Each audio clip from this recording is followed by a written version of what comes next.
بزرگ بلوچ قوم پرست رہنما سردار عطاءاللہ مینگل 92 سال کی عمر میں کراچی کے نجی اسپتال میں انتقال کر گئے۔ سردار عطاءاللہ مینگل دل کے عارضے میں مبتلا ہونے کے باعث کافی عرصے سے علیل تھے۔ سردار عطاءاللہ مینگل کے انتقال سے بلوچ قوم پرست سیاست کا ایک باب بند ہو گیا۔ سردار عطاءاللہ مینگل 1929 کو ضلع غزدار کی تحصیل وڈ میں سردار رسول بخش مینگل کے ہاں پیدا ہوئے۔ سردار عطاءاللہ مینگل کو بلوچستان کے پہلے وزیر اعلیٰ ہونے کا اعزاز بھی حاصل تھا۔ وہ بلوچستان نیشنل پارٹی کے سرپرست اعلیٰ بھی تھے۔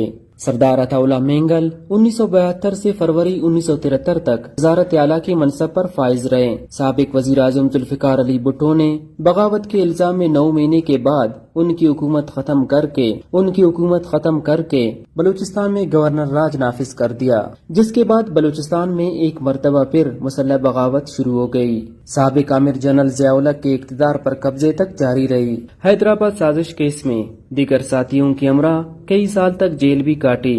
نواب خیربخش مری نے 1973 کی گوریلا جنگ کو سردار عطاءاللہ مینگل کے نام کیا۔ جنرل ضیاء الحق کے اقتدار میں سردار عطاءاللہ مینگل کی رہائی کے بعد انہوں نے طویل عرصے تک لندن میں جلاوطنی اختیار کی، تاہم 1990 کے دہائی میں جلاوطنی ختم کرنے کے بعد واپس آئے۔ اس کے بعد بلوچستان نیشنل پارٹی کی بنیاد رکھی، پارٹی کی سرپرست اعلیٰ بن گئے۔ 1997 میں BNP نے اکثریت حاصل کی، جس کے بعد سردار اختر مینگل بلوچستان کے وزیر اعلیٰ منتخب ہوئے۔